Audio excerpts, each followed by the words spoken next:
सर्वाधिकृताय नमः। सर्वाभ्याय नमो नमः।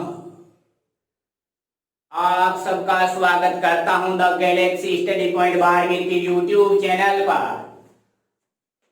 मुझे पूर्ण विश्वास है आप सभी कुशल मंगलदायक हो और आप सभी के लिए मैं भगवान से विनती करता हूं आपकी मंगल कामना के लिए।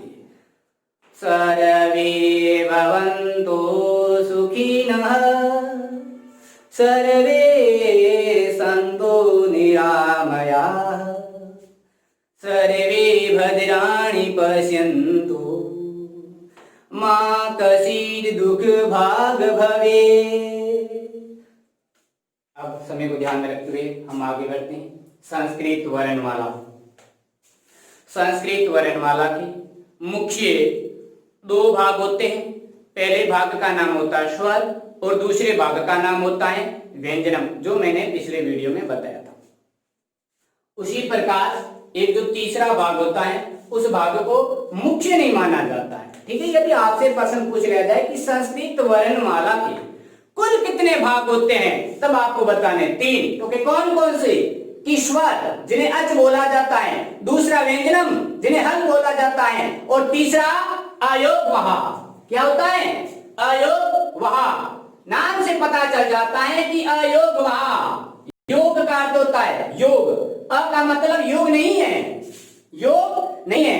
कि संस्कृत वर्णमाला कुछ ऐसे वर्ण हैं जिनका महेश्वर सूत्र में योग नहीं है, उनका महेश्वर सूत्र में पाठ नहीं किया जाता है, बट संस्कृत भाषा को बढ़ावा देने के लिए उन्हें वहन किया जाता है या उन्हें प्रयोग में लाया जाता है। उन्हें क्या बोला जाता है? अयोगवा। इस अयोगवा में कुल 2 पद हैं। पहले पद का नाम है अयोग और दूसरे पद का नाम है वहा। ठीक है, और अयोग को मैंने बहुवचन में बदला तो लिख दिया आयोगा, और वहा को बहुवचन में बदला तो लिख दिया वहा। कि संस्कृते त्रीणि वचनानि भवन्ति, एक वचनम, द्विवचनम, बहुवचनम। तो ये आयोगा वहा ये दोनों बहुवचनम है। अब देखो अयोगा की परिभाषा है कि योग नहीं है, योग नहीं है। तो योग कहां नहीं है? योग महेश्वर सूत्रों में योग नहीं है। ठीक है, तो लिखा जाता है कि नास्ति योग।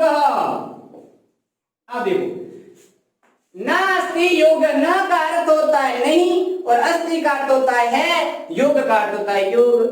कि योग नहीं है, योग कहां नहीं है? तो लिखा जाता है अक्षर, अक्षरा समाम्नाय,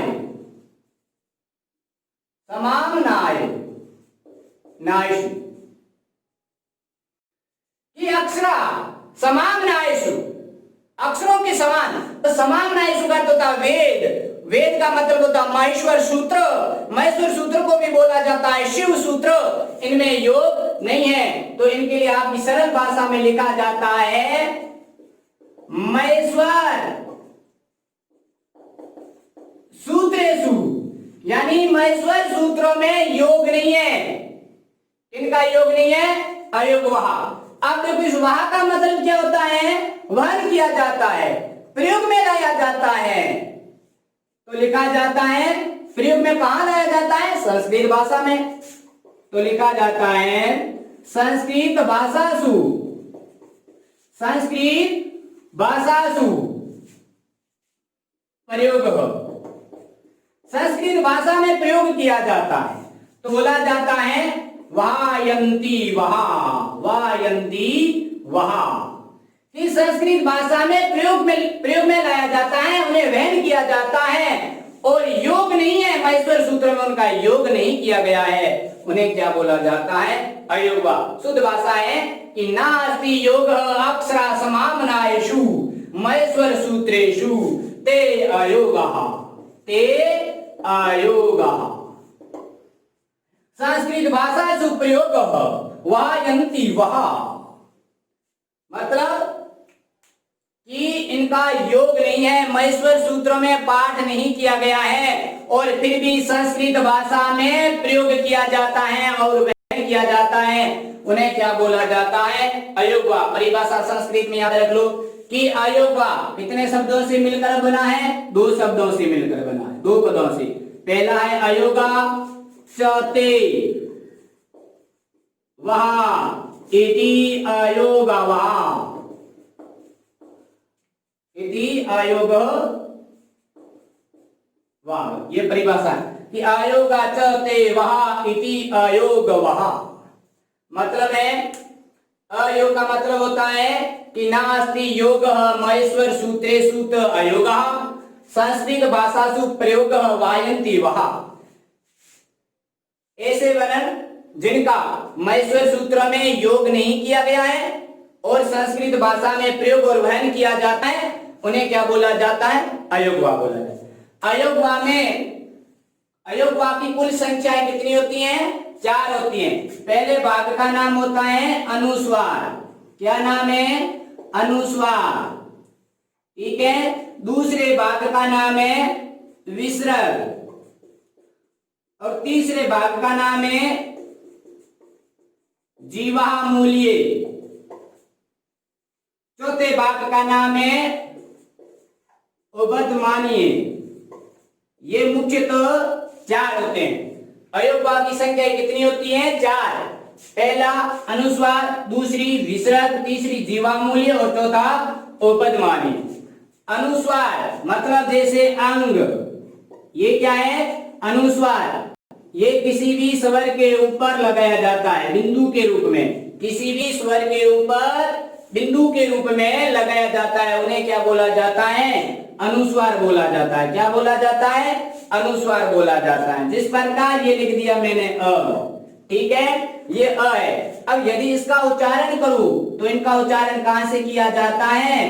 कंठ से किया जाता है। ठीक है। अब इसके ऊपर मैं बिंदु लगा दूं, बिंदु, और इस बिंदु को क्या बोला जाता है? इस बिंदु को बोला जाता है अनुस्वार। क्या बोला जाता है? अनुस्वार बोला जाता है। ये स्वर के ऊपर लगाया जाता है, स्वर के ऊपर लगाया जाता है, जो बिंदु के रूप में लगाया जाता है उन्हें क्या बोला जाता है? अनुस्वार बोला जाता है। जैसे मैंने लिख दिया क और क के ऊपर मैंने लगा दिया अनुस्वार, तो क्या हो जाएगा? कहूं। क्या हो जाएगा? कहूं। तो क को कहां से बोला जाता है? कंठ से बोला जाता है। और अनुस्वार को कहां से बोला जाता है? अनुस्वार को नासिका से बोला जाता है। अब देखिए ये अनुस्वार, यदि कुछ स्वर के बाद में, यदि स्वर के बाद में न आ जाता या म आ जाता, स्वर के बाद में यदि न आ जाता, यदि म आ जाता और उसके बाद में कोई भी व्यंजनम आ जाता, कोई भी व्यंजनम आ जाता है तो न और म का क्या हो जाएगा? अनुस्वार हो जाएगा। क्या हो जाएगा? अनुस्वार हो जाएगा। किस प्रकार? देखिए, जैसे मैंने लिखा हरिम दंत ने वंदे। अब देखो मैंने लिखा ये हमारा पहला पद है, ये हमारा दूसरा पद है। अब पहले पद के अंत में क्या आ जाता है? म आ जाता है। पहले पद के अंत में क्या आ गया? म आ गया। और इस म के बाद में क्या आ रहा है? व आ रहा है। ठीक है। ये व व्यंजन में, तो मैंने यहाँ बोला कोई भी व्यंजन आना चाहिए, चाहे ये आओ, वो आओ, चाहे स्पर्श आओ, चाहे अंत आओ, चाहे उसमें आओ, तो वो आ गया। तो क्या करोगे? इस म के बाद में कोई भी व्यंजन आ जाता है तो इस म का क्या हो जाएगा? म का क्या हो जाएगा? अनुस्वार हो जाएगा। क्या हो जाएगा? अनुस्वार हो जाएगा। तो आप क्या लिखोगे? हरि, र के बाद में ई है और इस ई के ऊपर क्या लग जाएगा? अनुस्वार लग जाएगा। और उसके बाद हम क्या लिखेंगे? वंदे, हरिम वंदे। हरि का अर्थ होता ईश्वर, राम रहीम, और वंदे का अर्थ होता वंदना। अब देखो जिस प्रकार मैंने लिख दिया सत्यम और सत्यम के बाद में लिख दिया वद। अब ये सत्यम ही है जो ये पहला पद है और वद है जो हमारा दूसरा पद है। सत्यम अंत में क्या आया? म आ गया। अंत में क्या आया? म आया। और इस म के बाद में क्या आ रहा है? व आ रहा है। तो इस म का क्या हो जाएगा? अनुस्वार हो जाएगा। क्यों होगा? क्योंकि म के बाद में कोई भी व्यंजनम आना चाहिए, कोई भी हद आना चाहिए, तो इस म का क्या हो जाएगा? अनुस्वार। तो सत्य, य के बाद में अ है तो इस अ के ऊपर ये क्या लग जाएगी? बिंदी लग जाएगी। और उसके बाद में हम क्या लिख देंगे? वद। सत्यम का अर्थ होता है सही और वद का अर्थ होता है बोलना, सही बोलो, ये हमारा होता है अनुस्वार। ये हमेशा स्वर के ऊपर लगाया जाता है बिंदु के रूप में, ये है अनुस्वार। अब अगला हमारा विसर्ग, क्या है अगला? विसर्ग।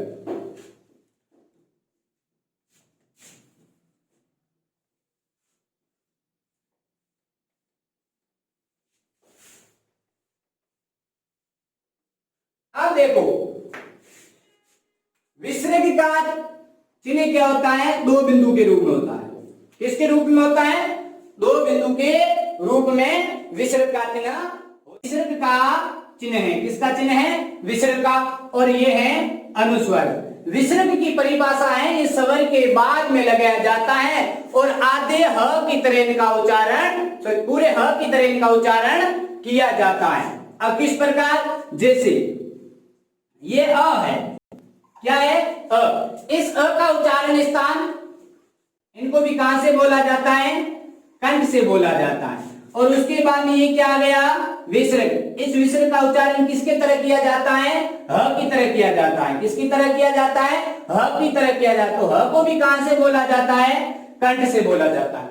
अ का और ह का उच्चारण स्थान कंठ है। उच्चारण स्थान क्या है? कंठ है। तो ये क्या लिखा हुआ है? अ ह। तो जो विसर्ग आता है उसे ह बोला जाता है। क्या बोला जाता है? ह बोला जाता है। अ। जिस प्रकार मैंने लिखा है पर्वतः, पर्वतः, रामः, सूर्यः, चंद्रः, अध्यापकः, सैनिकः, शौचिकः, कृषकः, मूषकः। अब जो पर्वत ह के बाद में ये आया, जो इनका नाम है विसर्ग। अध्यापक ह के बाद में क्या आया? विसर्ग। राम ह के बाद में क्या आया? विसर्ग। सूर्य के बाद में क्या आया? विसर्ग। चंद्र के बाद में क्या आया? विसर्ग। मूषक के बाद में क्या आया? विसर्ग। ये विसर्ग है और इनका उच्चारण ह की तरह किया जाता है। ये स्वरों के बाद में आया जाता है। जैसे पर्वत ह, तो अंत में क्या? त। और इस त के साथ में भी क्या है? अ। तो अ के बाद में क्या आ गया? विसर्ग आ गया। तो हलंत है। त के बाद में यदि त और अ को जोड़ा जाता तो क्या हो जाता? त ह। तो पर्वत ह, राम ह। तो म में क्या है? म में कौन सा स्वर है? म में अ स्वर है। और इस अ के बाद में क्या आ गया? विसर्ग है। तो सूर्य, अंत में अ है और अ के बाद में क्या आ गया? विसर्ग आ गया है। तो पर्वत ह, राम ह, सूर्य ह, चंद्र ह, मूषक ह, कृषक ह, शोचिक ह, सैनिक ह, अध्यापक ह। और अंत में जो दो बिंदु लगाया गया है ये विसर्ग है। उनका उच्चारण ह की तरह किया जाता है और विसर्ग का उच्चारण स्थान कंठ है। अब है जीवामूली। अब किसकी बारी आई? जीवामूली। जीवामूली का मतलब होता है जीव और मूल्य। इनमें दो वर्ण आते हैं। पहले वर्ण का नाम है क और दूसरे वर्ण का नाम है ख। पहले वर्ण का नाम है क और दूसरे वर्ण का नाम क्या है? ख। अब क से पहले और ख से पहले, क से पहले और ख से पहले क्या आ जाए? अर्ध विसर्ग आ जाए, जिनका आधे ह की तरह उच्चारण किया जाता है। आधे ह की तरह उच्चारण किया जाता है। जीवामूल्य में ध्यान दें। जैसे आप देखें जीवामूल्य में कुल कितने वर्ण आते हैं? दो वर्ण आते हैं। पहले वर्ण का नाम है क और दूसरे वर्ण का नाम है ख। अब देखो क और ख के उच्चारण स्थान की बात करो तो कंठ से बोला जाता है। अब क से पहले और ख से पहले क्या आ जाता है? अर्ध विसर्ग। उन्हें क्या बोला जाता है? जीवामूल्य बोला जाता है। अब किस प्रकार यदि क के बाद में यदि विसर्ग आ जाता है, ख के बाद में विसर्ग आ जाता तो जीवामूल्य नहीं होगा। क से और ख से कहा आना चाहिए? पहले। आप अपनी किताबों में ध्यान से देखना कि क और ख से पहले, क और ख से पहले अर्ध विसर्ग चिन्ह लगाया गया है। ये तो पूर्ण विसर्ग है। ये क्या है? ये पूर्ण विसर्ग है। और इनको ऊपर का भाग काट दिया और इनका नीचे का भाग काट दिया, ये हो गया अर्ध विसर्ग। ये हमें कहां मिलता है? क और ख से पहले ही मिलेगा, वही जीवामूल्य कहलाते हैं। क और ख से पहले। आप देखो कैसे, जैसे मैंने लिख दिया सहकरोति, क्या लिखा, सहकरोति। सहकरोति का मतलब होता है वह करता है। ये जीवा मूल्य हमेशा पुल्लिंग में लगता है, ध्यान रखना, पुल्लिंग शब्द है। सहकरोति वह करता है। अब जैसे मैंने लिख दिया ऐसा खादती, मतलब यह खाता है। तो अब ख से पहले क्या लगा, जो ये विसर्ग है ना, ये अर्ध विसर्ग कहलाते हैं और ये जीवा मूल्य कहलाते हैं। ये क से पहले है और ये ख से पहले है। सहकरोति। अब जैसे मैंने लिख दिया रामः करोति, तो आप बोलो रामः करोति, रामः करोति, सह करोति, ऐसा खादति। क्यों? क्योंकि क और ख से पहले अर्ध विसर्ग है, क्योंकि क और ख से पहले हमेशा अर्ध विसर्ग ही लगेंगे और उन्हें क्या बोला जाता है, जीवा मूल्य। अब दूसरा है उपदमानीय। दूसरा क्या है, उपदमानीय।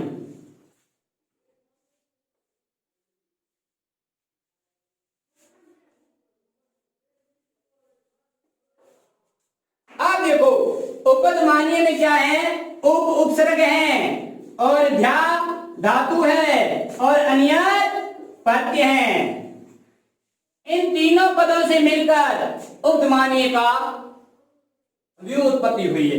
उप क्या है, उपसर्ग है, ध्या क्या है, धातु है और अनिल क्या है, प्रत्यय। इन तीनों से मिलकर क्या बन गया, उपदमानीय। आप देखो उपदमानीय भी प और फ, इनमें भी कितने वर्ण होते हैं, दो। जिस प्रकार जीवा मूल्य में भी दो वर्ण होते हैं, क और ख, उनसे पहले जो अर्ध विसर्ग लगता है उन्हें जीवा मूल्य बोला जाता है। और प और फ से पहले, प से भी पहले और फ से भी पहले क्या लगता है, अर्ध विसर्ग, उन्हें क्या बोला जाता है, उपदमानीय बोला जाता है। किस प्रकार, जैसे मैंने लिख दिया रामः पचति, रामः पचति, तो प से पहले क्या आ गया, विसर्ग आ गया।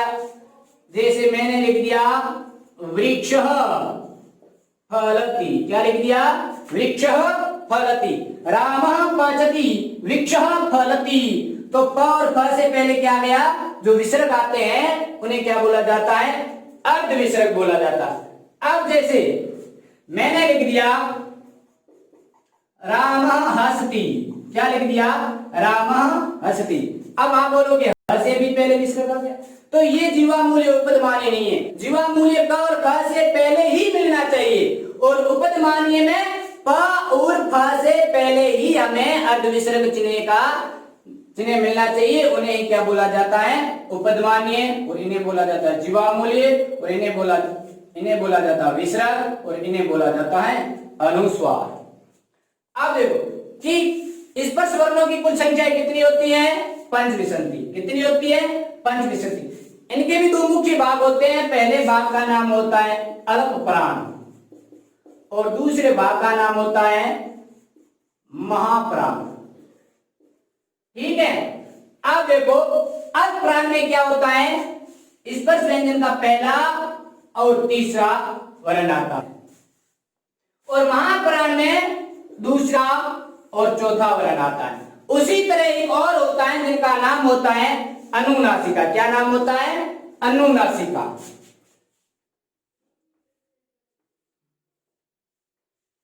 क्या नाम होता है, अनुनासिका। अनुनासिका। अब देखो स्पर्श व्यंजन को कुल स्पर्श व्यंजन के तीन भाग है। स्पर्श व्यंजन के तीन भाग है। पहले भाग का नाम है अल्प प्राण, दूसरे भाग का नाम है महाप्राण और तीसरे भाग का नाम है अनुनासिका। अब देखो अल्प प्राण में प्रत्येक वर्ग का पहला और तीसरा वर्ण आएगा। अल्प प्राण में प्रत्येक वर्ग का पहला और तीसरा वर्ण आएगा और महाप्राण में दूसरा और चौथा वर्ण आएगा। उसी प्रकार पीछे कौन से, पहला आ गया अल्प प्राण में, दूसरा आ गया महाप्राण में, तीसरा आ गया अल्प प्राण में, चौथा आ गया महाप्राण में और पीछे बचे पांचवा वर्ण, प्रत्येक वर्ग का पांचवा वर्ण, प्रत्येक वर्ग का पांचवा वर्ण कहाँ आएगा? अनुनासिका में आएगा। जैसे ण, यंग, म, ण, न, ये यंग, म, न, ये पांचों वर्ण किनमें आते हैं? अनुनासिका में। क्यों क्यों आते हैं? क्योंकि इनकी परिभाषा होती है मुख नासिका, मुख नासिका वचनो अनुनासिका। परिभाषा क्या होती है कि मुख नासिका वचनो अनुनासिका। मुख का मतलब मुख के स्थान से बोले जाने वाले, नासिका का मतलब होता है नासिका से बोले जाने वाले, वचनों का मतलब होता है उच्चारण, जिनका उच्चारण मुख से किया जाता है, जिनका उच्चारण नासिका से किया जाता है, उन्हें क्या बोला जाता है? अनुनासिका बोला जाता है। जिनका उच्चारण मुख से किया जाता है, जिनका उच्चारण नासिका से किया जाता है, मुख का मतलब होता है मुख के किसी भी भाग से किया जाता है। जैसे मैंने ले लिया यंग, मैंने क्या ले लिया? यंग ले लिया। क्या ले लिया? यंग। इधर ध्यान दो, मैंने क वर्ग का यंग शब्द लिया, यंग वर्ण लिया। इस यंग को मुख के किसी भी स्थान से बोला जाता है, इसका नाम है कंठ, और इनका उच्चारण नासिका से भी किया जाता है। कंठ और नासिका से किया जाता है, इसलिए इन्हें क्या बोला जाता है? अनुनासिका बोला जाता है। क्या बोला जाता है? अनुनासिका की परिभाषा है मुख नासिका वचनो अनुनासिका। मुख नासिका वचनो अनुनासिका। यदि मुख के स्थान, मुख का स्थान कौन सा है? कंठ से, और नासिका से बोले जाने वाले क्या कहलाते हैं? अनुनासिक कहलाते हैं। जिस प्रकार म है, म को ओष्ठ से भी बोला जाता है और नासिका से भी बोला जाता है, इसलिए इन्हें क्या बोला जाता है? अनुनासिका बोला जाता है। ठीक है, तो स्पष्ट है। अब देखिए कि अयोगवा क्या है? अयोगवा में कुल कितने पद हैं? 2 है। अयोगा वहा नास्ति योगः अक्षरा समाम्नायेषु महेश्वर सूत्रेषु ते अयोगः। वहा का मतलब होता है संस्कृत भाषा सुप्रयोग है, वायंती वहा। अयोगवा की परिभाषा अयोगा चते वहा इति अयोग वहा। अयोगवा की परिभाषा है अयोगः चते वहा इति अयोगवा। महेश्वर सूत्रों में योग नहीं है, महेश्वर सूत्रों में इनका पाठ नहीं किया गया है, फिर भी संस्कृत भाषा में बढ़ावा देने में ये सक्षम है, उन्हें क्या बोला जाता है? अयोगवा। अयोगवा की मुख्य संख्याएं कितनी होती हैं? 4। अनुस्वार जो स्वर के ऊपर लगाया जाता है, विसर्ग स्वर के बाद लगाया जाता है, जीवामूल्य क और ख से पहले अर्धविसर्ग के रूप में लगाया जाता है, उपदमानीय प और फ से पहले अर्धविसर्ग के रूप में लगाया जाता है।